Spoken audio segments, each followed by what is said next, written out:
Bismillahirrahmanirrahim. Assalamualaikum warahmatullahi wabarakatuh. Alhamdulillah wa bihi nasta'in. Asyhadu an la ilaha illallah wahdahu la syarika lah. Wa asyhadu anna sayyidana Muhammadan abduhu wa rasuluh. ونصلي ونسلم على هذا النبي الكريم سيد المرسلين وعلى آله وصحبه أجمعين أما بعد أيها المؤمنون اتقوا الله أوصيكم وإياي بتقوى الله فقد فاز المتقون. Muslimin dan muslimat, mudah-mudahan dirahmati Allah Subhanahu wa taala. Di dalam sebuah hadis riwayat daripada Abi Hurairah radhiyallahu anhu, kata dia, qala Rasulullah sallallahu alaihi wasallam, man yuridillahu bihi khairan yusib minhu, atau kama qala, hadis riwayat Al-Bukhari. Nabi sallallahu alaihi wasallam bersabda, barang siapa yang dikehendaki Allah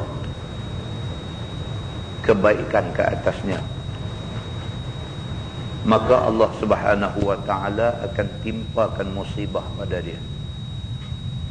Hadis sahih riwayat Al-Bukhari. Muslimin dan muslimat yang dirahmati Allah sekalian, daripada hadis ini dapat kita faham bahawa musibah yang menimpa manusia, sama ada musibah yang kena tubuh badan dia,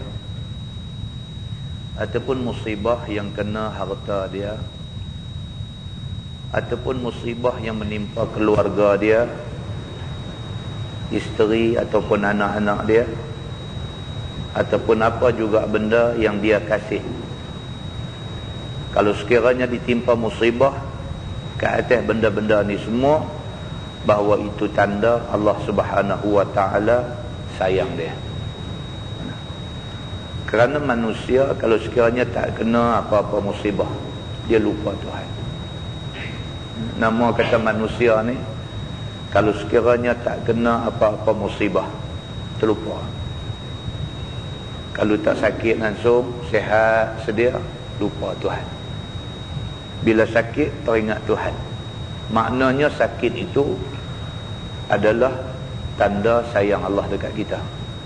Allah sayang kita, dia tak mau bagi kita lupa lama sangat. Maka dia bagi sakit, dengan sakit itu kita ingat dia. Demikian juga kadang-kadang Allah Subhanahu wa taala buat mai musibah yang menimpa harta.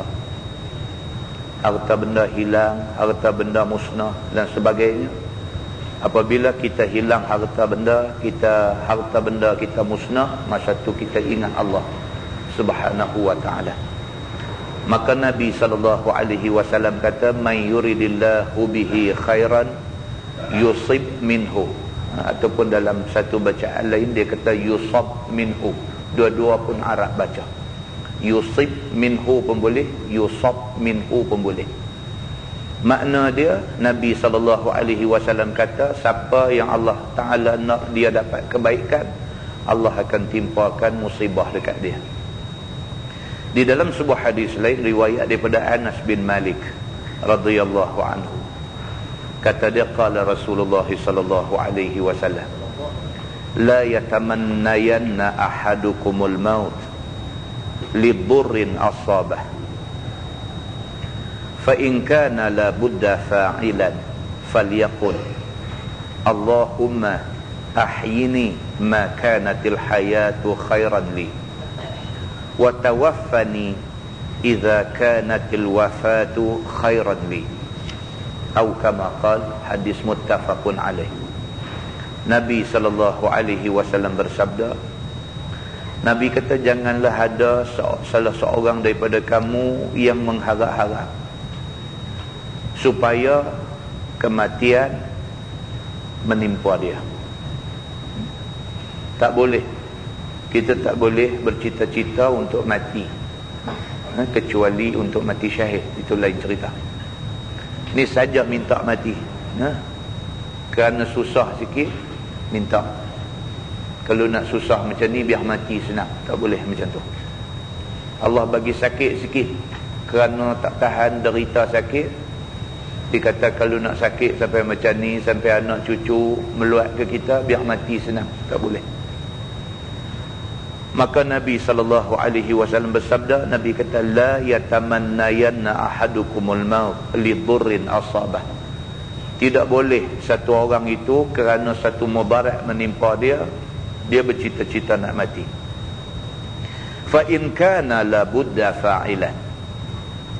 Nabi kata, tapi kalau sekiranya terpaksa buat macam tu, terlampau sangat sakit. Sakit ni terlampau sangat dah. Derita dia terlampau sangat dah, tak boleh tahan. Falyaqul, Nabi kata, maka hendaklah orang yang tak tahan dengan musibah sakit ni kata, Allahumma ahyini ma kanatil hayatu khairan li wa tawaffani idza kanatil wafatu khairan li. Hak tu boleh. Boleh satu-satu orang itu doa dekat Tuhan, ya Allah, hidupkanlah aku kalau sekiranya hidup ini baik untuk aku. Ya Allah, matikanlah aku kalau sekiranya mati ini baik untuk aku. Yang tu boleh. Kita minta hak baik untuk kita. Kalau baik untuk kita terus hidup, biar kita hidup. Tapi kalau baik untuk kita mati, biar kita mati. Kita tidak minta mati, tapi kita minta hak baik untuk kita. Ini dibolehkan oleh agama, macam mana yang disebut oleh Nabi SAW. Di dalam sebuah hadis lain, riwayat daripada Abi Abdillah Khabbab bin Al-Arat radhiyallahu anhu, kata dia, syakawna ila Rasulillah sallallahu alaihi wasallam wa huwa mutawassidun burdatan lahu fi dhillil Ka'bah. Faqulna ala tastansiru lana ala tad'u lana. Faqala an-nabi sallallahu alaihi wasallam, qad kana man qablakum yu'khadhu ar-rajul fayuhfaru lahu fil ardi fayuj'alu fiha thumma yu'ta bil minshar fayudha'u ala ra'sihi fayuj'alu nisfaini wa yumshatu bi amshatil hadid ma duna lahmihi wa 'azmihi ma yasudduhu dhalika 'an dinihi wallahi la yutimmanna Allahu hadzal amr hatta yasira ar-rakib min San'a ila Hadramaut wa la yakhafu illa Allah wadhi'ba ala ghanami walakinnakum tasta'jilun, atau kama qala, hadis sahih riwayat Al-Bukhari. Seorang sahabat yang bernama Khabbab bin Al-Arat radhiyallahu anhu menceritakan, kata dia, satu hari kami sahabat-sahabat Nabi telah mengadu kepada Nabi sallallahu alaihi wasallam, mengadu tentang tak boleh tahan dengan tekanan yang dikenakan oleh musuh-musuh Islam kepada mereka. Tuan-tuan, Islam zaman awal-awal dulu susah.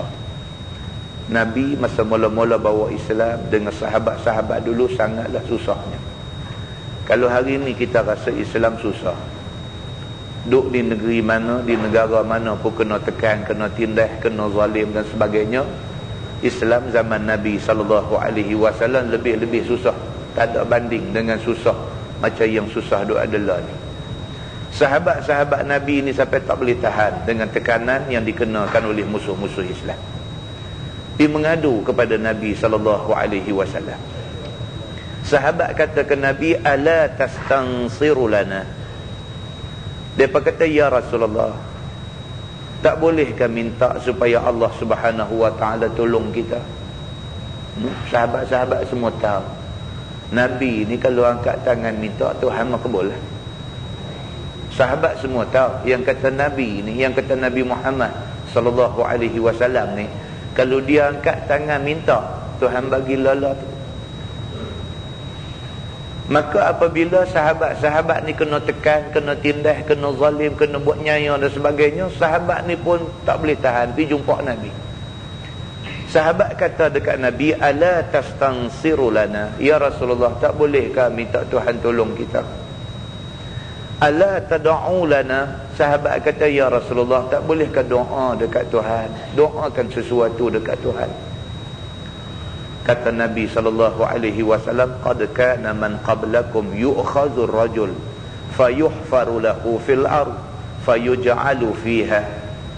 Dulu Nabi kata umat sebelum kamu, depa ni ditangkap oleh musuh-musuh depa, dikorek lubang, dikambuh depa di dalam lubang ini sekerat badan. Summa yu'ta bil minsyar, kemudian musuh buat mai gergaji, fayudha'u ala ra'si, kemudian gergaji itu diletakkan di atas kepala depa, fayuj'alu nisfaini, digergaji badan depa terbelah dua.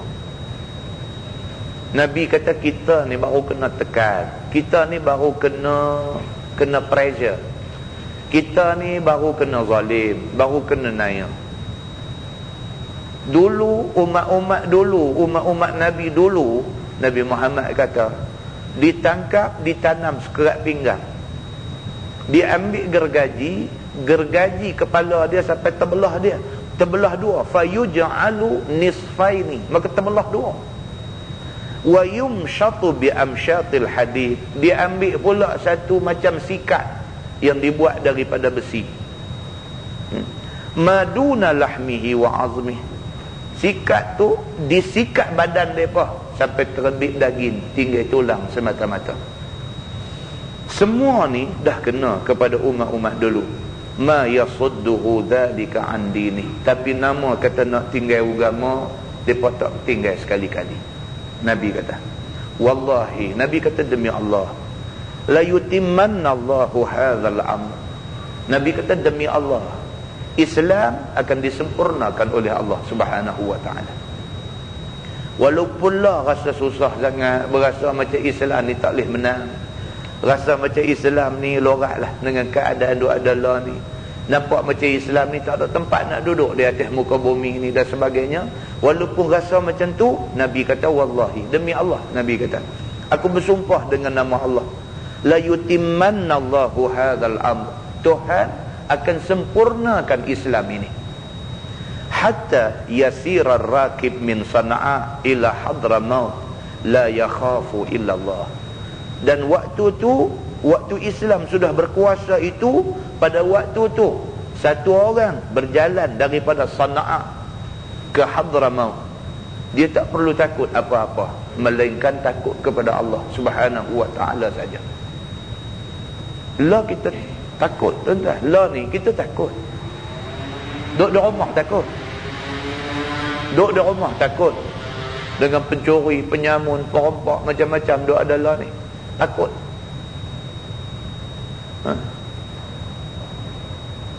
Berasa tak aman, berasa tak selamat. Rumah hari ni nak cari rumah tak bubuh geril besi, payah. Semua bubuh. Buh geril besi pasal apa?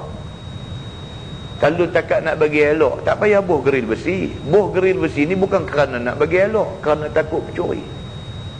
Tak aman. Bubuh geril besi tak bagi pencuri masuk, rumah terbakar, nak terbit tak boleh pula dah. Punca pasang tu kerana takut. Keamanan, kesejahteraan tidak ada. Tapi cuti nak tinggal rumah pun pesan keliling rumah, tolong tengok rumah. Tidak amannya keadaan kerana Islam tidak didaulatkan. Nabi SAW kata demi Allah, Allah akan sempurnakan Islam, agama Allah ni.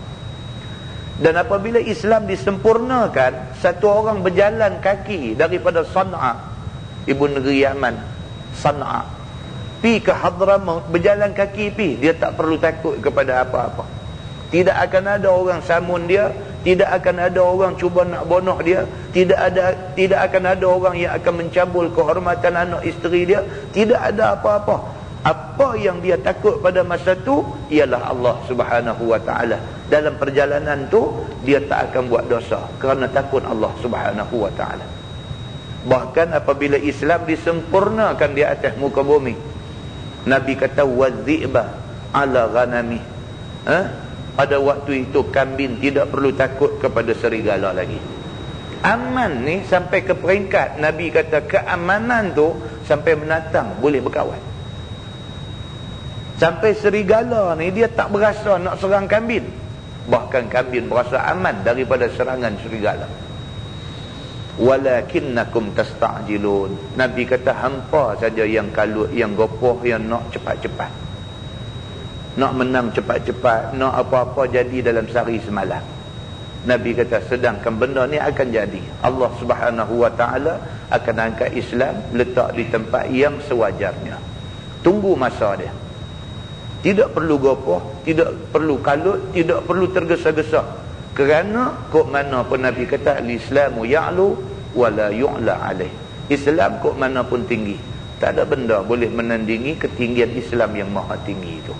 Hadis itu hadis sahih riwayat Al-Bukhari. Muslimin dan muslimat yang dirahmati Allah sekalian, daripada 3 hadis yang kita baca tadi dapat kita buat satu kesimpulan bahawa apa pun kita kena sabar. Satu, kalau Allah timpakan musibah, sabar dengan musibah yang menimpa kita. Kesabaran kita terhadap musibah yang menimpa itu boleh menyebabkan naik darjat kita di sisi Allah Subhanahu wa taala. Dan yang kedua, sabar untuk tunggu hari Islam menang. Sabar. Kok mana pun Islam ni hak Tuhan punya. Kok mana pun Tuhan akan angkat hak dia punya, letak di atas daripada segala-gala benda yang ada. Mudah-mudahan mukadimah itu memberi manfaat kepada kita semua insya-Allah. Kita menggunakan Bahrul Mazi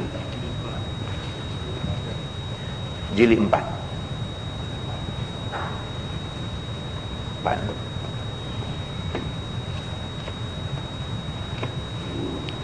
Muka surat 77. Bahrul Mazi jilid 4, muka surat 77. Kita masuk satu bab baru. Kata dia bab ma jaa min at-tashdid fil ladhi yarfa'u ra'sahu qabla al-imam. Iaitu bab yang datang daripada menakuti orang yang mengangkat kepala dulu daripada imam. Pada malam ni kita nak tengok satu ancaman. Satu ancaman ke atas orang yang semayang berjemaah. Dia cuba nak potong imam. Kan? Dia semayang berjemaah, dia jadi makmum. Imam tak angkat kepala daripada rokok, dia angkat dulu. Imam tak angkat kepala daripada sujud, dia angkat dulu. Tajuk malam ni dia kata ma jaa minat tashdid fil ladhi yarfa'u ra'sahu qabla al-imam. Itu bab yang datang pada menyatakan menakuti orang yang angkat kepala dulu daripada imam. Ketahuilah saudaraku, bermula masalah angkat kepala dulu daripada imam ada padanya beberapa banyak masalah. Ini bab ni pun dia ada banyak cerita dia kata. Dan di sini telah dikeluarkan oleh Imam At-Tirmizi akan hadis yang menunjukkan atas tegah angkat kepala oleh makmum dulu daripada imam, sama ada pada rokok ataupun pada sujud. Rokok pun tak boleh panggung dulu daripada imam, sujud pun tak boleh panggung dulu daripada imam, tak boleh. Dengan katanya an Abi Hurairah radhiyallahu anhu qala Muhammadun sallallahu alaihi wasallam. Ini pelik sikit. Selalu kita duk baca, dia kata qala Rasulullah sallallahu alaihi wasallam. Malam ni punya riwayat hadis dia kata qala Muhammadun sallallahu alaihi wasallam. Samalah. Maksud dia kata diriwayatkan daripada Abi Hurairah radhiyallahu anhu. Kata dia telah bersabda Nabi Muhammad sallallahu alaihi wasallam. Ama yakhsha alladhi yarfa'u ra'sahu qabla al-imam an yuhawwilallahu ra'sahu ra'sal himar. Maksudnya, tidakkah takut oleh orang yang angkat kepalanya dulu daripada imam di dalam rakaat pada sembahyangnya, bahawa dipalingkan, yakni diubahkan Allah kepalanya menjadi kepala himar. Itu dia. Itu hadis, tuan-tuan. Makna dia Islam tak bagi kita potong tu imam, tak bagi. Itu cara kita dilatih. Orang Islam dilatih latih supaya patuh kepada ketua. Kita ni makmum, imam ni adalah ketua kita. Maka kita dilatih supaya menghormati dia. Sebab dia imam, dia ketua kita. Maka ditunjukkan di dalam hadis ni tak boleh kita mendahului imam. Barang siapa yang mendahului imam pada rukun fi'li, angkat kepala dulu, sama ada dalam rakaat ataupun dalam sujud, Allah Subhanahu wa ta'ala akan ubah kepala dia jadi kepala kaldah. Begitu. Bermula ini hadis hasan lagi sahih. Hadis yang sahih. Masalah, umat Muhammad bolehkah jadi berubah daripada rupa asli? Boleh tak boleh? Tuan-tuan ingat tahun berapa dulu heboh cerita orang berubah jadi babi apa semua kan? Boleh tak boleh umat Nabi Muhammad kita ni berubah jadi rupa lain? Boleh ke tak boleh? Ya saudaraku, pada bab ini ada iskal. Iskal ni muskil lah. Ada keraguan, dia kata. Ada satu muskil pada kita semua, iaitu tentang kata hadis dalam masalah tadi.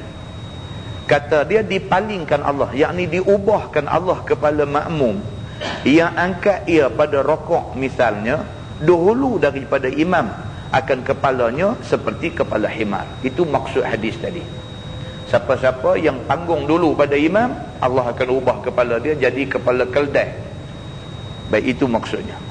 Maka masyhur pada kita bahawa Allah Subhanahu wa ta'ala tidak hapuskan umat Muhammad ini semacam umat Nabi yang dahulu, yakni menjadi beruk dan babi dan lainnya. Dan kita sudah maklum pada kita semua, Tuhan biasa ubah manusia menjadi babi dan menjadi beruk ataupun kera. Al-Quran ada sebut, kunu qiradatan wal qanazir, dia kata, maka jadilah mereka itu qiradah. Qiradah maksudnya kera, wal khanazir, jamak ataupun plural kepada khinzir. Bani Israel dulu Allah biasa ubah daripada rupa manusia pi jadi kera, pi jadi babi. Biasa, Allah biasa buat macam ni kepada manusia zaman Bani Israel dulu. Tapi maklum pada kita bahawa Allah Subhanahu wa ta'ala tidak buat begitu kepada umat Nabi Muhammad, seperti mana Allah buat kepada umat Bani Israel dulu, dia kata. Maka pada hadis ini menjagakan jangan buat mendahulu angkat kepala daripada imam, kerana takut jadi seperti kepala himar. Maka ia itu muskil, dia kata. Yang kita duk faham, kata Bani Israel dulu Tuhan biasa ubah bagi jadi kera dengan babi. Takkan umat Nabi Muhammad pun Tuhan boleh buat macam mana Tuhan buat dekat Bani Israel dulu? Hak ni yang muskil, dia kata. Baik, jawabnya dia kata, ada pun yang dikatakan tidak hapus pada umat Muhammad itu, iaitu tidak jatuh serata seperti umat Nabi-Nabi yang dahulu, dia kata. Umat Nabi Muhammad ni Tuhan tak akan buat macam mana yang Tuhan buat dekat Bani Israel dulu, habis sekampung jadi babi dengan kera. Tuhan tak akan buat kepada umat Nabi Muhammad ni habis serata semua, pakat berubah jadi rupa lain. Tuhan tak buat macam tu. Bahkan boleh jadi pada seorang dan boleh berlaku, dia kata. Tapi Tuhan boleh buat, tapi tidak kepada semua, kepada satu atau dua orang Tuhan boleh buat. Itu maksud dia. Dan benda ni boleh berlaku, dia kata, tidak mustahil. Tuhan boleh buat benda ni bagi jadi, dia kata.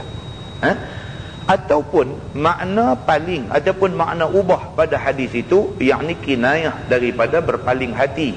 Hatinya menjadi bodoh, seperti bodoh keldai, kerana tidak memikirkan adakah dirinya orang yang mengikut, yakni makmum, ataupun orang yang kena ikut, yakni imam. Tiba-tiba diputar baliknya ia pula seperti imam, dan yang jadi imam jadi seperti makmum. Maka haram perbuatan yang demikian itu. Dan jikalau mendahului ia dengan dua rukun fi'li daripada imam, maka batal sembahyangnya, dia kata. Pendapat yang kedua pula, dia kata tak, yang ni cumalah satu yang signifikan, sesuatu yang kinayah. Ni maksudnya sesuatu yang Tuhan macam nak buat perbandingan. Orang yang tidur angkat kepala dulu daripada imam dalam rakaat ataupun dalam sujud ni, dia ni macam orang bodoh. Tak sedap kata dia makmum. Makmum kena hormat imam. Imam dulu baru dia boleh bangkit. Kerana bodohnya dia dipi panggung dulu sebelum daripada imam. Kerana bodoh ni, bodoh macam keldai, dia kata. Itu pendapat yang kedua. Maksud kata Allah ubah kepala jadi keldai ni bukan jadi keldai betul, dia kata.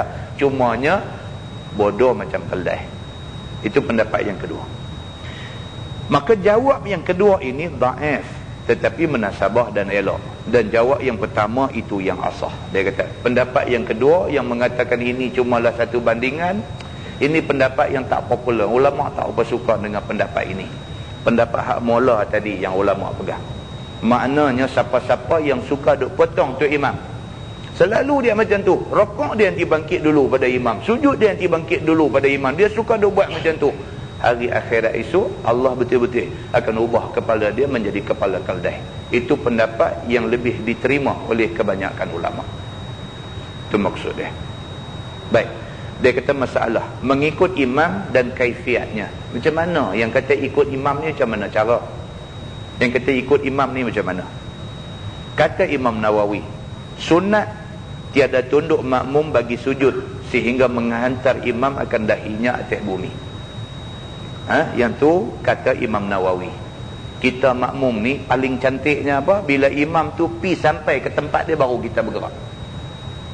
Kalau imam Allahu Akbar, dia sujud. Tunggu sampai dak dahi dia kena lantai baru kita sujud. Itu yang paling cantik kata Imam Nawawi. Itu sebab kadang setengah masjid kita tengok imam bagi salam, Assalamualaikum warahmatullahi, Assalamualaikum warahmatullahi, baru makmum bagi salam. Dia pegang kepada pendapat ni lah. Bagi komplit perbuatan imam tu dulu, baru kita bagi salam. Itu sebab dia ikut. Tapi kalau dia tak ikut, dia just ikut one step belakang imam, tidak salah. Imam bagi salam, Assalamualaikum warahmatullahi, putih dah suara dia, makna dia sudah keluar daripada sembahyang. Kita terus bagi salam, tidak salah. Tidak salah. Cumanya nak bagi sempurna cantik. Tuan-tuan, kadang-kadang imam orang tua uzuk kan, daripada rokok dia i'tidal, sami Allahu liman hamidah, kemudian dia nak sujud, Allahu Akbar, dia sebut habis dah Allahu Akbar, tapi dia duduk turun lagi, kita sampai dah bawah. Imam uzuk, dia tak boleh laju, kita cergas, kita sampai dulu, kita mendahului imam dari segi rukun fi'li. Itu salah. Nak bagi cantik, dia kata bagi time, agak-agak dia dah sampai dia di atas lantai baru kita sujud. Itu kata Imam Nawawi. Tak boleh Kalau kita duduk belakang, kita berpandukan suara lah. Kan, kalau kita duduk depan, kita nampak pergerakan imam, kita bagi dia rapat dari dulu, baru kita turut sujud. Dia kata tujuan dia apa dia? Kata Imam Nawawi, supaya kita tak mendahului imam dari segi rukun fi'li. So kata Imam Nawawi, sunnah tidak tunduk makmum bagi sujud sehingga menghantar imam akan dahinya ke atas bumi, melainkan bahawa mengetahui ia daripada halnya bahawasanya jikalau mentakhir ia, nescaya mengangkat imam daripada sujud dahulu daripada sujudnya. Itu dia. Kecuali kalau sekiranya kita memang kenal dah, kita selalu duduk sembahyang jemaah belakang imam ni, dia jenis laju. Dia kata Allahu Akbar, sujud. Kalau kita nak tunggu sampai dahi dia kena lantai baru kita sujud, kita baru nak sujud, dia bangkitlah Allahu Akbar, dia dah duduk antara dua sujud, kita akan ketinggalan. Tiap-tiap rukun fi'li kita akan ketinggalan. Bila 3 rukun fi'li berturut-turut kita ketinggalan, kita kena singkir keluar daripada sembahyang berjemaah. Itu pula satu masalah kita kena tengok. Jadi kalau kita tahu imam ni jenis laju, kita jangan tunggu sampai sempurna perbuatan dia baru kita nak turut. Tak dan sekali lagi. Bagi kes yang macam ni, dia kata dia Allahu Akbar, kita pun turut-turut. Pasal imam ni dia jenis laju. Begitu. Dan telah berkata ashab kita Syafi'i rahimahullahu ta'ala pada ini hadis dan lainnya, barang yang muqtada ijmalnya, bahawasanya sunat bagi makmum takhir daripada imam sikit. Dia kata manakala Imam Syafi'i pula kata tak payahlah tunggu sampai tu imam tu kena dahi di lantai, dia bergerak aja, kita boleh ikut bergerak di belakang dia. Itu pendapat Imam Syafi'i. Supaya apa? Supaya tak jadi macam imam laju tadi, kita ketinggalan. Tuan-tuan, kita nak kena dapat tamakninah. di dalam rukun perbuatan tu sama dengan imam. Bila imam Allahu Akbar sujud, kita kena sujud dan dapat tamakninah sama dengan sujud imam, baru bangkit. Kalau tak dan dapat tamakninah, kita dah terlepas satu rukun. Bila 3 rukun berturut-turut, 3 rukun yang panjang berturut-turut kita terlepas, kita kena singkir daripada salat berjemaah. Ini satu masalah yang juga kita nak kena tengok. Itu sebab tu imam dia tak boleh laju sangat, dan dia tak boleh terlampau slow dan terlampau lambat sangat. Dia kena pertengahan. Begitu. Baik, dia kata sekira-kira dimulainya pada satu rukun, kemudian daripada masuknya, dan dahulu daripada selesainya daripadanya, kita berturut-turut dengan imamnya tu. Imam Allahu Akbar, kita terus ikut, jangan potong dia kata. Begitu. Masalah mengangkat kepala dahulu daripada imam, bagaimana hukumnya? Kata Imam Syafi'i di dalam Al-Um, dan apabila rokok seseorang laki-laki serta imam, kemudian angkat dia akan kepalanya dulu daripada imam, maka aku sukakan baginya bahawa kembali ia sehingga mengangkat imam akan kepalanya. Itu dia. Ini pendapat Imam Syafi'i. Kita rokok, lepas tu mai satu syekh manakah, mai dia jadi makmum masbuk, dia takbir Allahu Akbar, kita ingat tu imam kata Allahu Akbar, kita bangkit dah, sami Allah, tu imam dua rokok balik. Imam Syafi'i kata aku suka, dia kata bahawa kembali ia hingga mengangkat imam akan kepalanya. Imam Syafi'i kata tunduk balik, tunggu sampai imam bangkit lagi, bangkit balik. Ini ada satu pendapat lain dalam fiqh, dia kata tak boleh tunduk balik. Kalau tunduk balik menambah rukun, dia kata. Tapi pendapat Imam Asy-Syafi'i di dalam Al-Um, dia kata tunduk balik, dia kata macam tu. Kemudian mengangkat ia, yakni makmum, dengan sebab bangkitnya ataupun kemudian daripadanya, dan jika tiada kembali ia rokok serta imam, nescaya aku makruhkan baginya dan terbilang itu rokok. Dan Imam Syafi'i kata kalau jadi macam tadi, imam rokok, kita pun rokok, mai satu orang di belakang dia nak berimam, dia takbir Allahu Akbar, kita bangkit, tengok imam dah rokok, kita tak mau dah rokok balik, kita tunggu dalam keadaan berdiri macam tu. Imam Syafi'i kata aku memakruhkan perbuatan dia duk tunggu tak rokok balik tu, aku memakruhkan perbuatan itu, dan dapat rakaat tu bagi dia semayang dia sah. Itu kata Imam Asy-Syafi'i. So kita nak buat mana-mana satu tak jadi salah lah. Kita nak rokok balik pun boleh, kita nak tunggu berdiri lagu tu pun boleh, tidak membatalkan sembahyang kita. Begitu. Baik, masalah dia kata masbuk itu bagaimana masalahnya? Saudaraku, setengah daripada masalah masbuk itu seperti ini. Kata Imam Syafi'i, dan jikalau seorang laki-laki mendapat akan imam di dalam rokok, maka rokok dia dahulu daripada mengangkat imam akan belakangnya daripada rokok, maka terbilanglah itu rokok ataupun itu sebagai satu rakaat. Nanti kita fahamlah. Kita memang tu imam Allahu Akbar rokok, kita memang takbir Allahu Akbar terus rokok, kita dapat tamakninah dalam rokok sama dengan imam, dapat rakaat. Itu dia kata. Dan jikalau tiada rokok makmum itu sehingga mengangkat imam akan belakangnya daripada rokok, nescaya tiada terbilang itu rakaat. Fahamlah. Kita sampai-sampai tu imam rokok Allahu Akbar, kita baru takbir Allahu Akbar, tu imam bangkit dah, tak dapat rakaat tu, tak dapat rakaat tu, dan tiada terbilang ia dengan dia, sehingga jadi ia rokok padahal imam rokok seperti halnya. Syarat dia kena dapat tamakninah di dalam rokok sama dengan imam. Tak dapat rakaat. Dapat sembahyang berjemaah dapat, tapi rakaat tu tak boleh kira. Begitu. Ya ni pun tuan-tuan kawan tu celaru pun ramai lagi ya celaru ni. Kan dia main takbir Allahu Akbar, dia duk bubuh doa iftitah apa dulu kan. Cik imam duk rokok, dia duk bubuh iftitah apa semua. Wa ana minal muslimin apa semua kan. Wa ma ana minal musyrikin apa semua.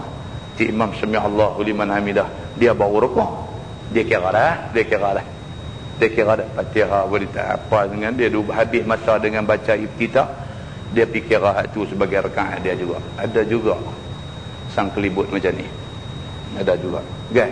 Baik, masalah sujud serta imam yang tu perulangan lah. Dia duk cerita sujud rokok sama kes dia lah. Sujud ni dia nak cerita, kata kalau sekiranya imam sujud, kita main-main imam duk sujud, kita takbir Allahu Akbar, kita terus sujud. Dapat ada rakaat tu? Rakaat tu tak dapat. Rakaat tu tak dapat. Tapi dapat sembahyang berjemaah dah dapat dah. Tapi rakaat itu tak dapat. Tak kira lah, ikut sajalah. Tidak kira sebagai satu rakaat. Baik, muka sebelah dia kata mendapat imam sedang membaca tahiyat akhir, ni pun samalah. Bagaimana menurutnya, kata Imam Syafi'i di dalam Al-Um, dan barang siapa masuk ke dalam masjid tiba-tiba didapatinya imam duduk dalam rakaat akhir sekali, maka nescaya hendaklah ia masuk menurut imam dengan mengangkat takbiratul ihram, berdiri, kemudian duduk dia serta imam. Maka apabila memberi salam akan imam, berdirilah dia dengan tiada takbir, maka menyudah ia akan sembahyangnya. Dia dapat sembahyang berjemaah tapi tidak dapat rakaat. Itu maksud dia. Tajuk baru, bab ma dzukira fil ladzi yusallil faridah summa ya ummun nas ba'da ma sallah. Ni pun kita kena tahu juga.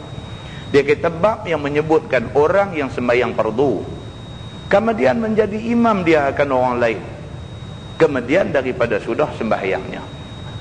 Ini kita main masjid sembahyang maghrib. Kita main masjid sembahyang maghrib. Habis sembahyang maghrib balik rumah jadi imam sembahyang dengan isteri dengan anak-anak. Kita sembahyang dah. Kita dah sembahyang maghrib dah di masjid ni. Balik rumah sembahyang maghrib lagi sekali. Bukan setakat sembahyang maghrib lagi sekali, pergi jadi imam pula lagi di rumah. Boleh ke tak boleh? Itu maksud dia. Ketahuilah saudaraku, telah datang hadis yang dikeluarkan oleh Imam At-Tirmizi menunjukkan orang yang sudah sembahyang fardu boleh jadi imam bagi sembahyang orang lain. Maka dengarlah hadisnya. An Jabir bin Abdullah anna Mu'az bin Jabal kana yusalli ma'a Rasulillah sallallahu alaihi wasallam al-maghrib. Maksudnya diriwayatkan daripada Jabir bin Abdullah radhiyallahu anhuma bahwasanya Mu'az bin Jabal radhiyallahu anhu adalah dia sembahyang maghrib serta Nabi sallallahu alaihi wasallam. Summa yarji'u ila qaumih faya ummuhum. Kemudian balik dia kepada kaumnya jauh daripada masjid Nabi itu, maka menjadi imam dia akan mereka itu, yakni akan keluarga dia. Muaz buat macam tu. Dulu kita cerita Salahuddin Abu Ayyub Al-Ansari. Abu Ayyub pun buat macam tu juga, kan? Hadis kita baca di Masjid Simpang 4 Matang Buluh dulu ni. Abu Ayyub Al-Ansari siapa juga main masjid semayang dengan Nabi. Habis semayang Nabi duk zikir, Nabi duk wirid apa, dia bangkit balik lah. Bukan sekali, bahkan tiap-tiap kali Abu Ayyub Al-Ansari duk buat macam tu. Sahabat lain ni duk perhati, kata apa dia ni? Bagi salam aja bangkit balik, bagi salam aja bangkit balik. Apa hal dia ni? Kok dia ada susah, ada masalah apa di rumah? Kok dia beritahu kita, kita boleh tolong dia? Sahabat jadi tanda tanya. Maka sahabat pergi tanya dia. Bila tanya dia, dia habaq macam ni lah. Dia kata, aku tak mau lepas dua-dua peluang ni. Peluang yang pertama, sembahyang berjemaah dengan Nabi, aku tak mau lepas. Dan yang kedua, aku tak mau lepas anak isteri aku sembahyang tidak berjemaah. Bahkan aku akan balik jadi imam untuk mengimamkan sembahyang jemaah daripada rumah. Mereka kata, bolehkah buat macam tu? Abu Ayyub Al-Ansari kata, aku pun tak tahu, aku duk buat macam tu lah. Jom pergi tanya Nabi. Bila tanya Nabi, Nabi kata okey, bahkan itu yang baik, Nabi kata. Ni pula kita jumpa hadis yang lebih kurang sama, tetapi cerita tentang Mu'az bin Jabal pula. Pergi semayang masjid, berimamkan Nabi SAW. Habis semayang apa semua, bagi salam selesai, balik ke rumah. Maka dia menjadi imam kepada keluarga dia di rumah. Kata dia, bermula ini hadis hasan lagi sahih. Masalah, dia kata mengimamkan orang padahal ia sudah semayang, apa hukumnya? Kata At-Tirmizi, bermula amal atas ini hadis di dalam masalah tadi di sisi ashab kita Syafi'i dan Ishaq dan Ahmad. Dan kata mereka itu apabila jadi imam satu orang laki-laki akan satu kaum yang belum sembahyang fardu, padahal laki-laki itu sudah sembahyang ia akan fardu itu dahulu daripadanya, bahwasanya sembahyang mereka yang jadi makmumnya itu sah, dan mengambil hujah mereka itu dengan hadis Jabir pada kisah Mu'az. Dan inilah hadis yang sahih. Dia kata boleh kita main masjid semayang, habis semayang kita turun start motor, Lalu kok surau kampung kita. Lalu mereka duk lawan tolak aku. Nak sembahyang tak ada siapa mau jadi imam. Tolak kau ni kata aku tak boleh. Tolak kau ni kata kalau hang tak boleh aku lagi tak boleh. Duk lawan tolak dia lalu. Kau dia kata ni dia main elok-elok. Tahan. Main cepat. Dia kata awak main jadi imam ni tak ada orang jadi imam. Dia pun malas cakap banyak. Tungkat mutu naik Allahu Akbar. Jadi imam pula di surau tu. Boleh ke tak boleh? Dia dah sembahyang dah fardu di masjid, pergi jadi imam pula di surau. Mengimamkan berapa ramai orang pula di surau. Dia kata di sini dalam mazhab Syafi'i, mazhab Ahmad bin Hanbal, mazhab Hanbali, semua kata boleh. Pasal apa? Pasal bersandarkan kepada hadis sahih yang kita baca tadi. Begitu. Baik, dan sesungguhnya diriwayatkan daripada kenyataan, daripada ketiadaan satu wajah, daripada kenyataannya satu wajah daripada Jabir, dan diriwayatkan daripada Abi Darda bahawasanya ditanya orang akan dia, yakni akan Abu Darda. Orang tanya Abu Darda masalah seorang laki-laki masuk ia akan masjid, padahal satu kaum yang di dalamnya sedang sembahyang asar, dan laki-laki yang masuk itu menyangka bahawasanya mereka sembahyang zuhur. Maka menurut dia akan mereka itu, maka apakah hukum sembahyang zuhur turut orang sembahyang asar? Yang ni pula satu punya raplah syekh ni. Dah pukul 4.30 dah orang sembahyang asar dah. Dia duduk sangka zuhur lagi. Dia pergi masjid tengok orang sembahyang cantik, dia kata. Dia tak sembahyang zuhur lagi. Masjid nak sembahyang asar masa tu. Dia pergi duduk belakang, Allahu Akbar, niat sembahyang zuhur. Padahal orang sembahyang asar. Sah ke tak dia sembahyang lohong ikut orang sembahyang asar ni? Jawabnya kata sembahyangnya sah. Dia kata sah sembahyang dia, sah sembahyang dia. Dan sesungguhnya telah berkata satu kaum daripada ahli Kufah, apabila mengikut satu kaum dengan satu imam yang sedang sembahyang asar dan sangkanya mereka sembahyang lohong, maka sembahyang dia dengan mereka itu dengan niat lohong dan mengikut dia akan mereka itu padahal mereka niat asar, maka sembahyangnya itu batal kerana berlainan niat imam dan juga makmum. Ini pendapat penduduk Kufah. Tapi di sisi mazhab Syafi'i sah. Nampak? Ini kita cakap di surah Taman Krian baru ni. Kan? Hak cerita Nabi SAW bangkit terlambat. Kan? Nabi SAW bangkit terlambat subuh. Nabi dalam musafir nak pergi satu tempat. Sampai di situ berhenti berkemah. Ditakdirkan Allah Subhanahu wa taala kerana nak jadikan ini sebagai presiden kes, sebagai kes kepada kita umat kemudian ni. Allah takdirkan begitu. Jaga-jaga termasuk dengan Nabi sekali. Jaga-jaga cerah dah. Cerah maknanya subuh tak ada dah. Nabi bila jaga-jaga nombor satu sekali Nabi kata panggil Bilal jumpa aku. Bilal pun mai jumpa Nabi. Nabi kata kat dia, Bilal pasal apa tak buat kerja? Kerja Bilal pergi duduk bang bagi orang semua bangkit sembahyang subuh. Kerana dia tak bang semua orang tak jaga. Nabi panggil Bilal. Nabi kata, Bilal pasal apa tak buat kerja? Pasal apa kamu tak bang? Tu maksud dia. Bilal jawab apa? Dia kata saya macam orang lain semualah. Kalau orang lain tak jaga saya pun tak jaga. Nabi pun tak kata apa. Nabi terus suruh semua sahabat pergi berwudu.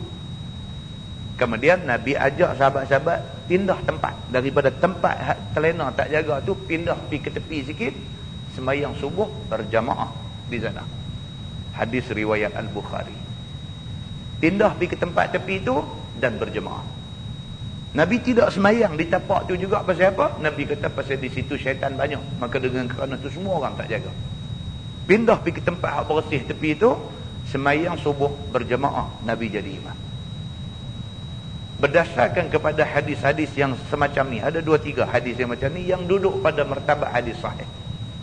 Maka sebahagian besar daripada ulama mengatakan tidak ada sembahyang qada. Dia kata sembahyang subuh tu walaupun di luar daripada sembahyang, daripada waktu sembahyang, dia tetap sembahyang tunai. Dia kata pasal apa?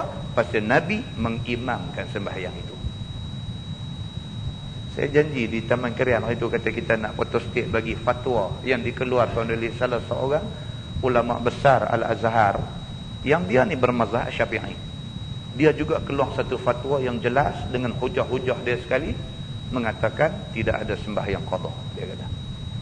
Dan dia kata pendapat yang mengatakan ada sembahyang qada ni, dia kata betul-betul menyebabkan orang Islam buat mudah dengan sembahyang. Ni pendapat yang mengatakan ada sembahyang qada ni menyebabkan ramai orang Islam buat mudah dengan sembahyang. Dia kata tak apa, saya pergi balik qada. Sedangkan tidak ada sembahyang qada, dia kata, di dalam Islam. Mana-mana sembahyang yang kita tertinggal dulu kerana kelalaian. Ni fatwa daripada Syekh Al-Azhar, Syekh besar, ulama besar di Al-Azhar ni. Dia kata mana-mana orang yang tak sembahyang dulu kerana zaman tu zaman dia lalai, memadai dengan dia istighfar minta ampun pada Tuhan. Kerana benda tu berlaku di zaman jahiliah dia. Dan dia kena pastikan dia tidak ulang lagi perangai jahiliah itu, dia kata. Minta ampun, bertaubat. Kalau taubat nasuha, clear semua, dia kata. Kan? Dan ada pihak pula berhujah dengan satu hadis pula. Seorang sahabat pergi jumpa Nabi SAW. Sahabat kata ke Nabi, dia kata, ya Rasulullah, bapa aku ada hutang dan bapa aku sudah meninggal dunia, adakah wajib? No, dia pergi jumpa Nabi, dia kata bapa aku ada tinggal sembahyang dan dia sudah meninggal dunia, adakah aku sebagai anak wajib qada sembahyang dia? Nabi tanya pula kepada sahabat ni. Nabi kata, kalau bapa kamu ada hutang dengan orang, kamu nak bayar tak? Dia kata, tentu aku bayar. Nabi kata, fadainullah ahaqqu an yuqda. Maka hutang dengan Allah lebih lagi layak kamu bayar. Hadis tu pula menunjukkan kalau kita ada hutang sembahyang, maka kena bayar, kena qada. Tetapi hadis itu bukanlah hadis sahih yang kuat untuk berhujah. Dia tak boleh lawan pula hadis yang kata Nabi sembahyang subuh, Nabi sembahyang secara berjemaah. Ini adalah perbahasan ilmiah yang dibahaskan oleh ulama-ulama besar. Kan kita baca hasil perbahasan mereka, kita akan tahu. Jadi kesimpulan dia macam ni aja tuan-tuan. Kesimpulan dia, sembahyang tidak ada qada. Maknanya apa? Sembahyang mesti tunai dalam waktu. Tidak ada qada. Kalau sekiranya kita tinggal sembahyang, kita berdosa dengan Tuhan. Itu saja cerita dia. Tak boleh kata qada, maka dengan kerana nak qada tak berdosa, tak ada. Soal tu tak ada. Tinggal sembahyang, berdosa. Soal kita rasa bersalah kerana banyak tahun dulu itu terpulang dekat kita. Mudah-mudahan kalau kita bayar balik sembahyang, kalau Tuhan terima, maka syukur kita pada Tuhan. Kerana itu sebagai bukti menunjukkan kita sungguh-sungguh menyesal atas perbuatan kita buat lalai sembahyang dulu. Tapi tidak ada istilah sembahyang qada. Begitu. Baik. Masalah dia kata mengimamkan orang lain yang belum sembahyang dan hadisnya. Ya saudaraku, dia kata telah dikeluarkan oleh Imam Asy-Syafi'i satu hadis yang panjang riwayatnya daripada riwayat Imam At-Tirmizi seperti dalam masalah yang tadi. Katanya diriwayatkan daripada Jabir bin Abdullah, berkata ia, kana Mu'az bin Jabal yusalli ma'an Nabi sallallahu alaihi wasallam al-Isya awil atmah. Al-atmah ni maksud sembahyang lewat lah. Sembahyang Isya yang dilewatkan dia panggil al-atmah, dia panggil. Kalau sembahyang awal waktu dia panggil Isya, bila lewat ni dia panggil atmah. Atmah ni maksud sembahyang bagi lambat. Dia kata adalah Sayyidina Mu'az bin Jabal radhiyallahu anhu, sembahyang dia serta Nabi sallallahu alaihi wasallam akan Isya ataupun atmah, ataupun sembahyang Isya yang lewat. Itu maksud dia. Summa yarji'u fayusalliha biqaumihi fi Bani Salamah. Kemudian daripada sembahyang ia serta Nabi itu, maka baliklah ia, yakni Mu'az pun balik. Maka sembahyang pula ia akan Aisyah tadi dengan kaumnya, hal keadaan Mu'az menjadi imam kepada Bani Salamah. Ini ceritanya. Sembahyang dah dengan Nabi, balik pergi jadi imam pula sembahyang kepada orang kampung dia. Qala fa akhara an-nabiy sallallahu alaihi wasallam al-Isya zat lailah. Kata Jabir pula, maka melambat oleh Nabi SAW akan sembahyang Isya pada satu malam. Ini pula berlaku. Satu malam tu Nabi melewatkan sembahyang Isya. Nabi melewatkan sembahyang Isya. Qala fasalla ma'ahu Mu'az. Maka katanya, maka sembahyang sertanya Mu'az. Walaupun Nabi sembahyang Isya lewat, Muaz tunggu sembahyang juga dengan Nabi. Cerita dia, orang kampung dia duk tunggu dia balik. Depa tak main dah sembahyang dengan Nabi, pakai hantar wakil dia aja main sembahyang dengan Nabi. Dia ni lepas sembahyang dengan Nabi balik, dia nanti pergi jadi imam pula kepada orang kampung dia. Jadi pada satu malam tu Nabi sembahyang Isya lambat. Nabi sembahyang Isya lambat pun dia tunggu juga sembahyang Isya lambat dengan Nabi. Maka bila dia balik pergi dekat orang kampung dia tunggu lagi lambat lah, pasal dia balik lambat. Itu ceritanya. Qala faraja'a fa amma qaumahu faqara'a bi suratil Baqarah. Yang kata Muaz bin Jabal ni pula dah. Maka kembalilah Muaz kepada kaum dia, menjadi imam dia akan kaumnya itu pada sembahyang Isya itu. Maka dibacanya kemudian daripada Fatihah akan surah Al-Baqarah. Cerdik yang kata Muaz ni. Orang kampung dia memang tak sembahyang Isya, lagi dia tak balik duk tunggu dia lah. Selalu sembahyang Isya dengan Nabi sembahyang awal, maka balik awal, tak apalah. Malam tu Nabi sembahyang lambat, maka dia balik lambat. Sudahlah balik lambat, dia pipa betul surah Al-Baqarah pula dekat orang kampung dia.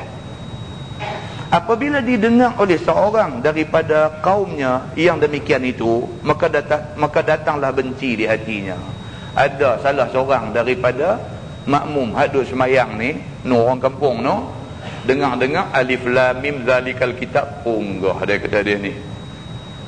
Dah lah pukul berapa dah. Dia pergi bubuh Al-Baqarah pula bila tahun nak habis. Ingat kok wa ulaika humul muflihun, nak rakaat dak lagi, sambung lagi. Innal ladzina kafaru sawaun, mai lagi. Dia kata ni nampak tak habis ni. Tunggu duk pi lagi surah Al-Baqarah ni. Maka datanglah benci di hatinya. Dak. Makmum ni tak usah kata lah macam kita lah kan, macam kita tak usah kata kat kawan ni lah, kita pun kan dengar Bismillahirrahmanirrahim, Yasin, Allah kata Yasin, Allah dandan teringat ni tak ada nak pergi kedai lagi ni, susu anak habis balik pergi bini maki mampus, dia jadi merapu semayang dia jadi merapu semayang nak boleh elok macam mana dah Ustaz dengan Yasin tak apalah, baik sangkalah. Ingat kot dalam habis-habis kuat 10 ayat kot, tengok-tengok duk pi lagi, dia buat lagu malam jemaah pula dah dia ni. Maka datanglah benci di hati kan makmum ni, jadi lagu tu. Kemudian dia kata fatanaha rajulun min khalfihi fa shalla wahdah. Maka pergilah jauh sikit seorang lelaki daripada belakang Muaz, berhenti daripada menurutnya, mufaraqah lah. Bila dengar alif lam mim zalikal kitab, duk pihak tu dah duk main satu macam lah. Ni dia ni nak monti tang mana ni, duk tak monti. Dia pun buh pergi Agustan. Satu macam yang undang pergi ke belakang. Dia mufaraqah daripada imam. Maka sembahyanglah ia seorang diri. Dia mufaraqah, dia sembahyang seorang. Dia rokok dulu apa semua, dia perbetul dulu. Apakala dilihat oleh orang-orang akan dia yang demikian itu, maka berkatalah mereka itu kemudian daripada sudah sembahyangnya. Ada sebahagian orang tengok dia buat macam tu, kawan duduk tepi dia ni, tengok syekh ni tu macamnya rokok dulu pula tu, imam tak rokok lagi, dia rokok dah, lepas tu pergi duduk sujud dulu apa semua. Dia ni apa ni, tapi tak apalah, semayang juga. Habis selesai semayang, esok jumpa dia berkata kat dia, faqalu lahu anafaqta, qala la. Maka kata mereka itu bagi laki-laki yang memencilkan diri ni, yang mufaraqah tadi ni, munafikkah kamu ni? Kasar sangat depa ni pun kan. Anafaqta, nafaqah ni munafik lah. Anafaqta, hang ni munafik kah? Pi buah kasam tu kan. Munafikkah kamu ni? Sebab kamu semayang seorang diri dan meninggalkan orang ramai. Dia kata hang ni munafik kah? Hang tak mau semayang sama dengan orang ramai. Orang lain boleh tunggu, Muaz bin Jabal hantam suratul Baqarah pun orang boleh tunggu, sampai ketak lutut didik pun tunggu. Ya hang pi mufarakah pasal apa? Hang ni munafik kah? Dia pergi serbu, dia kata macam tu. Maka jawabnya tidak. Dia kata dah, aku bukan munafik. Dia kata walakinni ata Rasulullah sallallahu alaihi wasallam fa'atahu. Akan tetapinya aku mau pergi kepada Nabi sallallahu alaihi wasallam. Dia kata hampa jangan pukul aku lagi. Aku nak pergi jumpa Nabi, biar kita mengadu depan Nabi. Nabi nak kata apa? Kalau Nabi kata aku munafik, okey, aku terima kata aku munafik. Aku tak mau, hampa bukan orang yang boleh buat keputusan terhadap diri aku. Hampa tak tahu aku ni macam mana. Jom pergi jumpa Nabi, Nabi kata aku terima. Dia kata. Dia pertahan diri dia macam tu. Supaya aku tanya akan Nabi akan satu masalah yang muskil dalam hati aku. Maka datanglah ia akan Nabi SAW. Dia kata ni ada benda jadi muskil kat aku ni. Aku tanya hampa pun buang masa aja. Jom pergi tanya Nabi. Nabi jawab, puas hati. Aku puas hati, hampa pun mesti kena puas hati. Jom pergi tanya Nabi. Faqala ya Rasulullah innaka akhartal isya. Kena baca Isya, tuan-tuan. Arab ni dia kalau baca al-Isya maksudnya sembahyang Isya. Kalau baca Asya, ain tu baca baris atas. Asya dia jadi makan malam. Ini kita pergi baca pula akhartal Asya, apa maksud? Hang melewatkan makan malam. Ni hadis ni bukan cerita makan malam lambat. Cerita dia Nabi sembahyang Isya lambat. Ada baris dalam bahasa Arab dia lagu tu. Baik, faqala ya Rasulullah innaka akhartal Isya wa inna Mu'azan shalla ma'ak.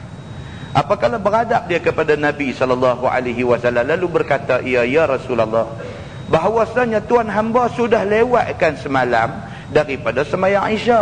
Dia pergi jumpa Nabi, dia kata ya Rasulullah, semalam kamu sembahyang Isya lewat. Betul tak betul? Dia kata.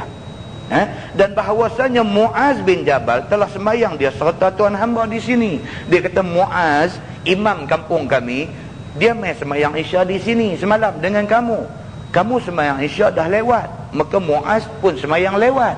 Muaz balik pergi kat kami. Dia kata summa raja'a fa ammana faftataha bi suratil Baqarah. Kemudian daripada sudah sembahyang ia serta tuan hamba di sini, dia kata Muaz lepas sembahyang Isya dengan tuan di sini, dia kata kembalilah ia pulang kepada kami.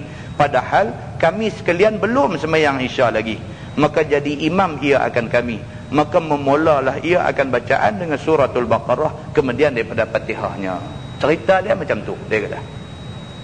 Semalam tuan hamba, tuan sembahyang lewat. Muaz pun sembahyang lewat lah, pasti tunggu tuan sembahyang Isya. Dia balik kat kami dah cukup lewat. Dia balik kat kami, kami duk tunggu dia balik untuk nak suruh dia jadi imam. Dia pula pergi baca suratul Baqarah. Itu cerita dia. Sebelum nak kata saya betul saya salah, dengar cerita pergi habis. Dia kata cerita dia macam tu. Dia kata falamma raaitu zalika ta'akhartu wa sallaitu. Maka tak kala hamba lihat akan dia memanjang surah yang demikian itu, maka undurlah hamba daripada belakang dia dan sembahyang hamba seorang diri ya Rasulullah. Bila tengok dia bubuh suratul Baqarah, saya tak boleh tahan lah, saya ni uzur. Maka saya pun tarik diri, saya sembahyang seorang diri. Saya mufarakah daripada Muaz bin Jabal semalam. Wa innama nahnu ashabun nawadih na'mal bi aidina.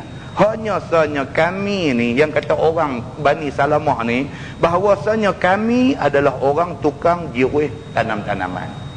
Kami ni orang kerja kuat, dia kata. Kami ni orang buat kerja teruk. Kalau lah ni kami ni kuli kontrak. Kuli kontrak tuan-tuan kerja teruk. Hak kuah ada galas semen atas bau saja ni pun ni buka baju tengok. Lebam ni sebelah bau ni. Lebam tu berat satu, terbakar pasal semen panas. Bulu rumah hangus belah ni. Duk tanggung semen turun daripada trailer, turun pergi tapak pembinaan tu. Duk bancuh semen tu, jangan kata kerja mudah tu, berat punya kerja tu bancuh semen tu. Angkat pula semen ni dua-dua tangan tu duk meniti kat atas kayu tu, pi orang nak buat. Depa kerja teruk. Main-main masjid tu imam pergi hantam surah Al-Baqarah pula. Tak boleh lah. Kita jadi imam, kita kena ambil kira hak semayang belakang kita ni bukan cikgu-cikgu saja. Hak semayang belakang kita ni bukan orang kerja ringan-ringan saja. 1001 macam kerja ada belakang kita ni. Kan? Jadi dia ni pun dia mengadu dekat Nabi. Dia kata innama nahnu ashabun nawadih. Sesungguhnya kami ni, dia kata, yang kata Bani Salamah ni, kebanyakan kami ni kerja tukang jurih pokok. Tentu jangan ingat jurih pokok lagu kita ada jurih pokok depan rumah kita. Kita buka pancong tarik getah aja. Kita duk kata Allah kerja taratum maqbuih. Tak boleh. Depa dulu bukan ada pancong dan bukan ada telaga, bukan ada air boring macam kita lah ni. Depa dulu nu hangkut air nu berapa punya jauh nu. Bukan ada timba, bukan ada tangki. Kulit menatang buat bekas simpan air. Gendong bau kiri kanan ni, bawa mai berapa kilometer nak jurih pokok. Habis nak pergi ambil pula punya jauh. Depan negeri padang pasir, bukan semua kawasan ada air. Ini keadaan Bani Salamah. Bila kata kerja jurih pokok ni kerja teruk. Ini kita kena faham. Kita tak boleh ingat lagu kita. Sebab mereka bukan negeri macam kita. Dia macam tu. Maka kami kerja dengan tangan kami. Dia kata kami betul-betul kerja guna riang, guna kenderaan betul-betul. Kami ni orang buat kerja teruk. Maka diri kami itu ada di dalam kepenatan dan juga kelelahan. Kami penat, dia kata. Kami ni penat, teruk buat kerja. Maka jikalaulah sekiranya kami turut akan Muaz yang membaca bacaan yang panjang bagi sembahyang itu, bertambahlah lelah dan penat kami, dia kata. Dan pendeklah masa istirahat kami. Kamu nak turut dia ni jenuh lah. Dia imam, tak apalah, dia kerja imam saja, dia tak ada kerja lain. Dia imam masjid negeri, dibayar gaji untuk jadi imam masjid negeri. Dia kerja dia sembahyang 5 waktu aja. Kawan hak mai sembahyang jemaah belakang dia ni kuli kontrak.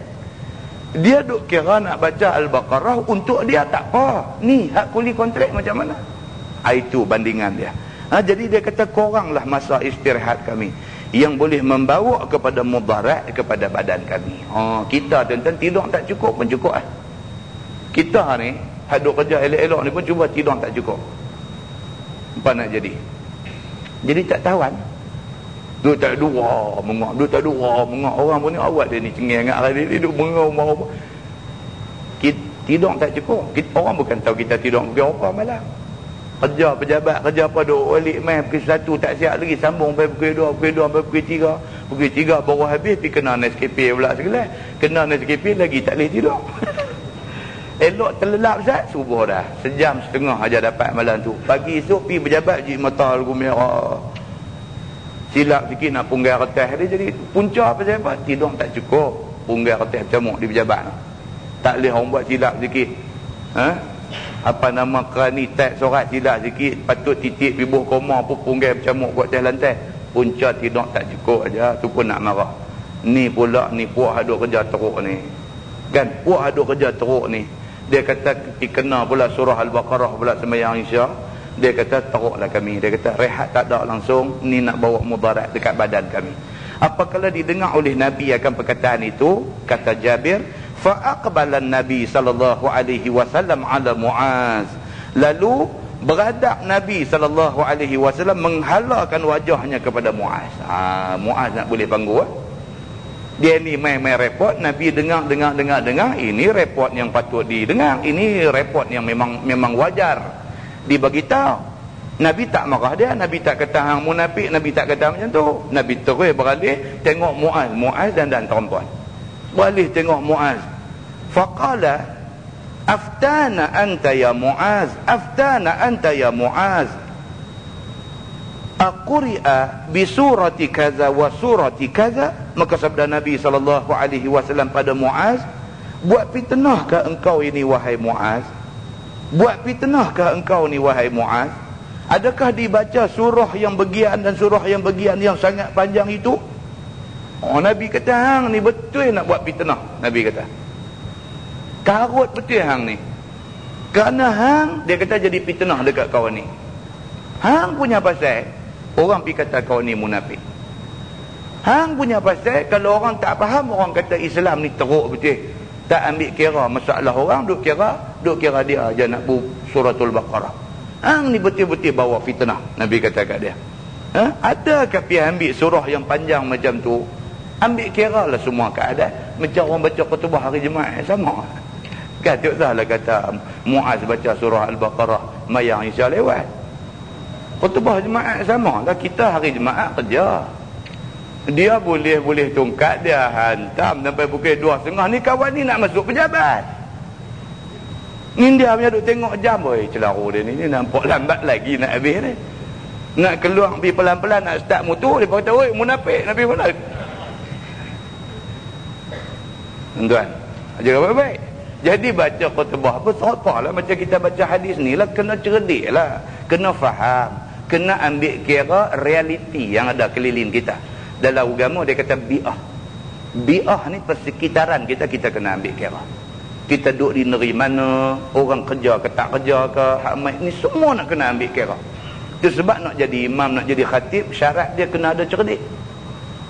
Kena ada cerdik. Dia tak boleh ingat kata tumpang boleh ni kena hantam juga. Tak boleh lah macam tu. Kawan nak pergi kerja. Hari ni kita hantam dia atas membak, dia balik, bos dia pejabat pula hantam dia di pejabat, nanya kau tu. Dia kata aku tak nak pergi dah, masjid tu ada ke puncak. Khutbah sampai pukul 2.30. Nampak? Ini ceritanya. Tapi baca di kampung orang duk buat bendang apa semua tak ada kalut nak masuk pejabat pukul apa, panjang sikit pun tak apalah. Ikut kesesuaian tempat dan sebagainya. Baik, Nabi SAW terus beralih dekat Muaz. Nabi terus kata dekat dia, kamu ni betul-betul buat fitnah. Kerana kamu, dia kata kawan ni sudah jadi masalah ke dia. Diajar oleh Nabi SAW kepadanya, kira-kira maksudnya begini. Apabila engkau jadi imam wahai Muaz, maka hendaklah engkau ringankan sembahyang itu. Yakni jangan panjangkan seperti yang demikian ini. Kerana orang yang di belakang itu ada kalanya orang tua, ada kalanya budak-budak, ada kalanya orang sakit dan sebagainya. Macam-macam. Belakang kita ni macam-macam. Kan? Macam-macam. Ada hak jenis tak boleh tahan kencing pun ada. Tak boleh. Dia ada masalah. Dia punya pundi-pundi kencing dia dah tak kuat lah. Dua semayang, kita pergi hantam surah panjang. Dia ni jenis kalau kata nak buang air, dandan nak kena pergi pancong. Ada tuan-tuan orang macam tu, kita jangan kata. Satu hari esok kita tua, dia mai kat kita penyakit tu. Allah kita duk kata lebih kurang, dia mai kat kita esok ni atau. Tak boleh. Dia berasa tu dia nak kena pergi pancong. Pergi pancong kalau ada orang dalam depan pintu pancong tu dia buat. Tak boleh lah. Dia memang tak boleh tunggu lah. Kan? Ada satu kawan cerita. Dia kata ada kemenasabah ustaz, dia kata. Saya naik kereta dia busuk harin, dia kata. Kita pun petang lah, kita kata anak kecil ramai kot. Kata anak kecil ramai ni kadang-kadang lagu tu lah. Pampers bocor lah, napkin terbuka apa macam-macam. Tu lah nak abang kau ustaz, dia kata bukan anak. Pak dia, duk marah kecil dia kereta. Cerita karut, dia kata buat cerita ni patut padal lah kan. Tak sungguh, dia kata dia sendiri mengaku lah. Penyakit ni sampai nak pergi Tanjung fobia. Orang ajak pergi Tanjung ni pucat muka, takut nak pergi Tanjung. Pasal apa? Dia takut jam atas jambatan.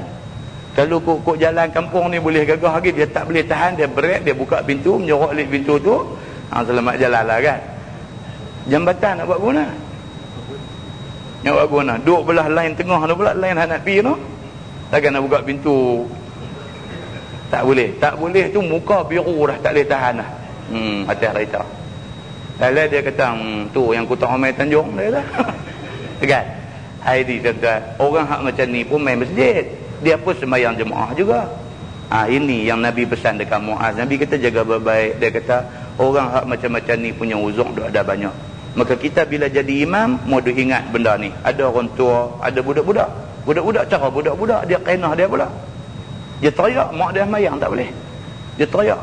Anak duk teriak ni, mak nak semayang apa? Dia nak berhenti, dia semayang fardu, haram berhenti. Alasan anak teriak nak berhenti semayang fardu tak boleh. Dia bukan alasan yang syar'i. Tak boleh. Kita kena ra'i. Benda-benda macam ni semua kena ra'i. Dan ada orang yang sakit dan sebagainya. Masalah dia sembahyang fardu di belakang imam yang sembahyang sunat, apa hukumnya? Kata Imam Syafi'i di dalam Al-Um, dan apabila sembahyang imam maka sembahyang sunat, maka mengikut dengan dia oleh seorang laki-laki pada satu waktu. Maksudnya ikut dengan sembahyang fardu. Maka harus baginya bahawa sembahyang dia atas bertunggalannya akan fardu itu. Boleh. Macam orang bulan puasa sembahyang tarawih kan. Dia sampai lambat, sampai orang duduk sembahyang tarawih lah. Dia niat sembahyang Isya di belakang. Dia sembahyang fardu, sedangkan imam sembahyang sunat tarawih. Maka harus, kata Imam Syafi'i, harus, boleh buat macam tu, tidak jadi salah. Itu cerita dia. Bawah sekali sembahyang zuhur di belakang orang yang sembahyang asar, harus ataupun tidak. Kata Imam Syafi'i dalam Al-Um, jika mendapat seorang akan imam di dalam sembahyang asar, padahalnya luput akan dia oleh sembahyang zuhur, maka benar dia dengan sembahyang zuhur, nescaya ada baginya zuhur, maksudnya sah. Hak kes tadilah. Sampai masjid, orang duduk sembahyang asar, dia duduk ingat lohok lagi 4:30 dah sembahyang Allahu Akbar, niat sembahyang zuhur. Yang orang sembahyang asar, dia sembahyang zuhur ikut orang sembahyang asar. Kata Imam Syafi'i, maka sah sembahyang dia, nescaya adalah baginya zuhur, maksudnya sah. Dan sembahyang ia kemudian daripadanya akan sembahyang asar pula. Habis sembahyang zuhur tu, sekali lagi 4 rakaat lagi sembahyang asar pula. Dua-dua sembahyang tu sah. Nescaya, dan sukalah aku, kata Imam Syafi'i, dan sukalah aku jangan mengikut oleh seorang lelaki melainkan pada sembahyang yang difardukan, yang dimulakan dia akan dia sama-sama, dan jadilah niatnya pada sembahyang yang satu. Imam Syafi'i kata, tapi walau macam mana pun aku lebih suka kalau sekiranya lohong buat dalam lohong, asar buat dalam asar lah. Tak sah lohong main duk tumpang asar macam ni, aku tak suka. Tapi kalau buat sembahyang dia sah, dia kata. Tak boleh lah kalau kata okey, dengar kata okey, cantik kan. Dia kira nak celah tu je kan. Boleh, dia kata. Tak apa, kalau lagu tu time tengah hari kalut sikit biar pisah lah kan. Tak lagi orang sembahyang asar, kita pergi tumpang lohor, habis kita buat asar. Dia kata Imam Syafi'i kata boleh.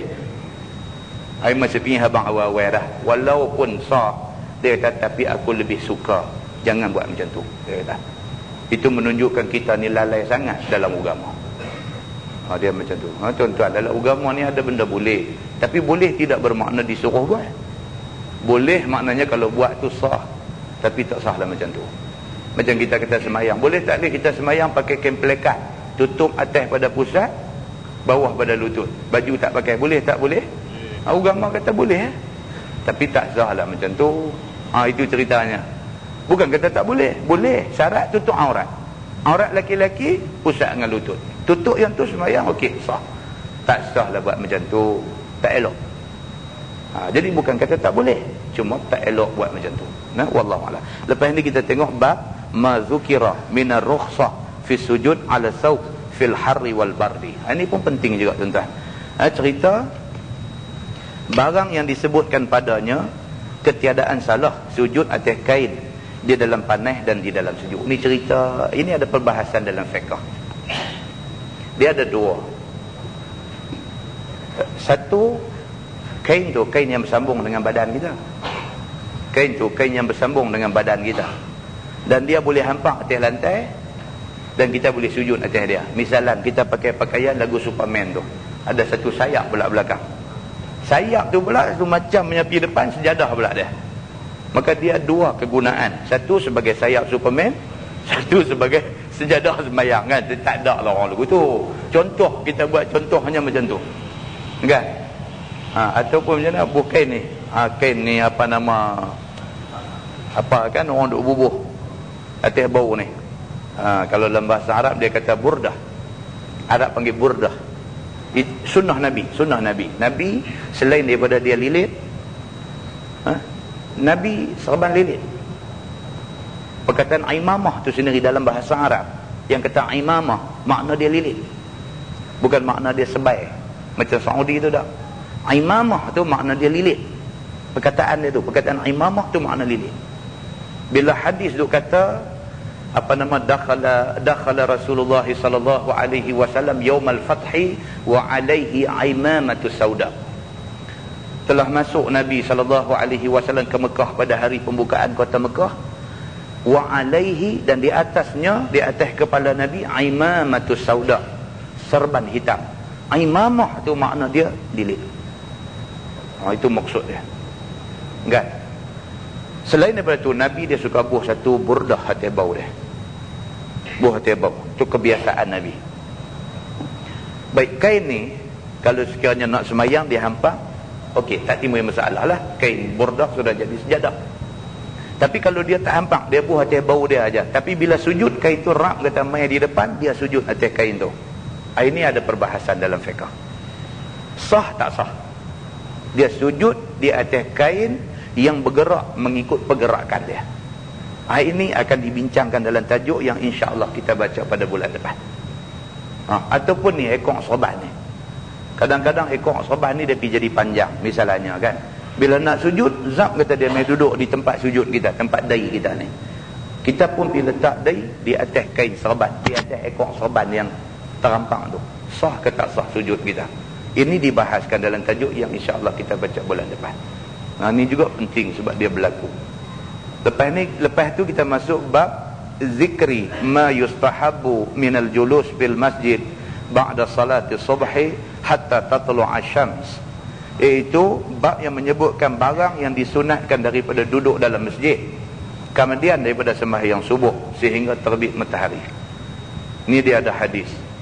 Nabi sembahyang subuh, lepas sembahyang subuh Nabi akan duduk dalam keadaan muhtabi ataupun qurfusa. Dia ada dua istilah, muhtabi ataupun qurfusa. Kita kata duduk Cina kalah judi, kita kata angkat lutut naik, peluk lutut macam tu. Orang tua-tua marah kan? Dia kata duduk lutut macam Cina kalah judi. Dia kata, dan itu sunnah Nabi. Sunnah Nabi. Nabi lepas sembahyang subuh, Nabi akan duduk macam tu, duduk peluk lutut macam tu, dan Nabi mata duduk tengok Kaabah begitu. Dan sahabat kata, aku tidak pernah tengok Nabi dalam keadaan yang lebih khusyuk daripada khusyuknya Nabi ketika lepas sembahyang subuh dan duduk qurfusa nak tunggu terbit matahari.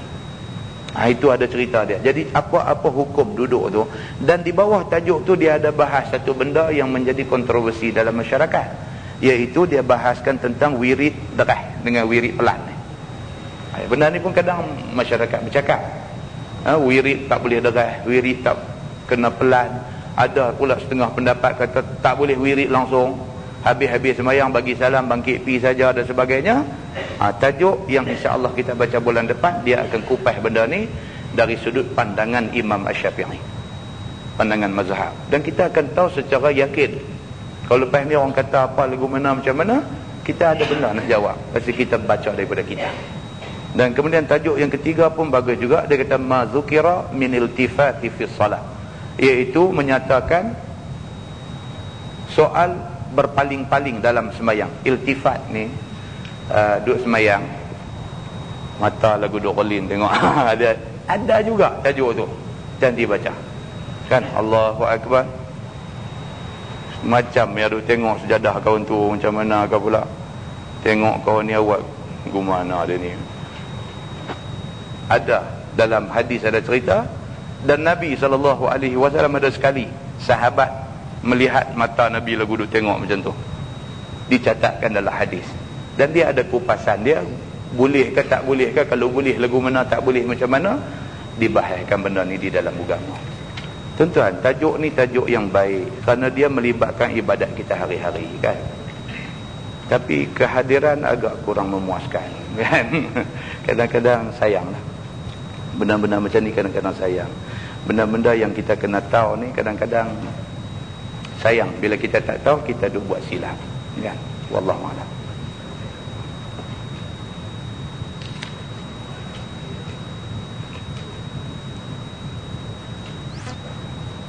Soalan, rakyat Palestin menentang kekejaman Yahudi dengan cara bunuh diri, meletupkan bom pada diri mereka di tempat awam Yahudi.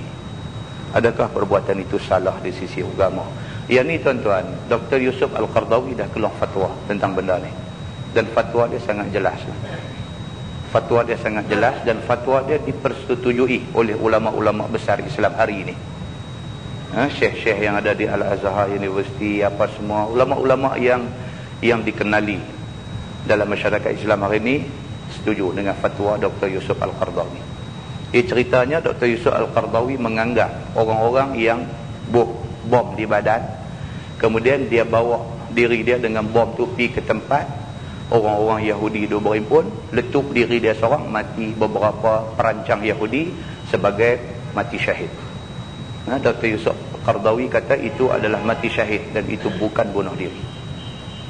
Jadi fatwa itu dipersetujui oleh majoriti ulama-ulama Islam yang baik-baik.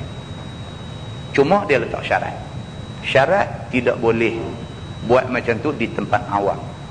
Kalau buat di tempat awam, berdosa. Kita tetap dianggap bunuh orang yang tidak berdosa. Jadi macam perbuatan naik kapal terbang, kalau betul lah. Benda ni pun tak betul sebenarnya. Kalau betul orang Islam yang bawa kapal terbang pergi langgar WTC itu perbuatan yang Islam tidak sokong. Sebab bangunan tu bukannya menyimpan konspirator Yahudi semata-mata. Sebaliknya dia tempat kerja orang awam. Mungkin ada sebahagian kecil, persen yang terlalu kecil perancang Yahudi di situ. Kita tak boleh kerana nak bunuh 2-30 orang, 200-300 orang, kita korban ribu-ribu orang. Islam tak bagi buat macam tu. Islam menghargai nyawa siapa-siapa juga. Bukan nyawa orang Islam saja, nyawa siapa-siapa juga. Jadi kita yakin itu bukan perbuatan orang Islam. Tapi Islam telah dianiayai lah dalam tragedi itu. Kan? Ada banyak benda lain lah yang menunjukkan bahawa bukan kerja Islam. Bukan kerja Islam. Cerita 4,000 orang Yahudi tiba-tiba tak pergi kerja serentak hari itu, ni apa cerita? Sampai hari ini tidak ada penjelasan. Macam mana boleh serentak 4,000 orang tak pergi kerja, sedangkan itu bukan hari perayaan agama dia. Mereka boleh pakat sama-sama dia. Yahudi seorang pun tak ada dalam bangunan tu. Yang ada orang ramai yang pergi kerja. Apa penjelasan kepada benda ni? Takkan mereka tahu kata ada orang Islam nak buat kapal terbang main rempuh bangunan tu? Takkan mereka tahu? Kalau mereka tahu, mereka takkan biar benda tu bagi jadi. Kan? Ceritanya nasib lah. Kadang orang Islam, nasib orang Islam di akhir zaman begitu. Tak buat, dituduh buat. Tak pasal-pasal, diterima akibat daripada perancangan jahat musuh Islam. Ini yang duk jadi. Jadi syarat tadi ni, syarat orang yang bom pasang di badan, pergi rempuh ni apa semua, Dr. Yusuf Al-Qardawi punya fatwa, dia kata mati syahid dengan syarat dia pergi rempuh tu memang markas tempat perancang-perancang jahat Yahudi. Kalau tempat orang awam, dia tetap berdosa. Itu cerita dia. Wallahu a'lam. Soalan oleh anti Yahudi dia dah. Wallahu a'lam. Yang baik itu daripada Allah, yang tidak baik itu silap saya. Kita tangguh dengan tasbih kafarah dan suratul Asr. Subhanakallahumma wa bihamdika.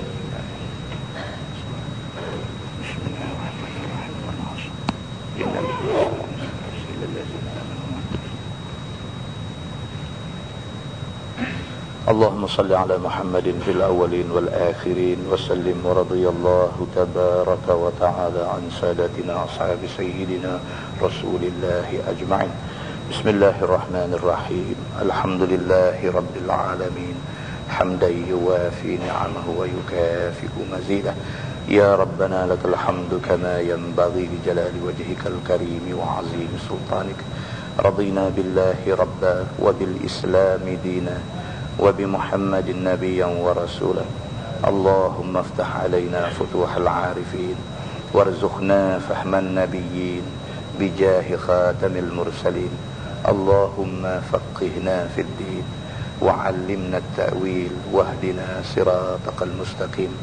اللهم أرنا الحق حقا وارزقنا اتباعه وأرنا الباطل باطلا وارزقنا اجتنابه. اللهم اجعل جمعنا جمعا مرحوما وتفرقنا من بعده تفرقا معصوما. وصلى الله على محمد وعلى آله وصحبه وسلم والحمد لله رب العالمين. السلام عليكم.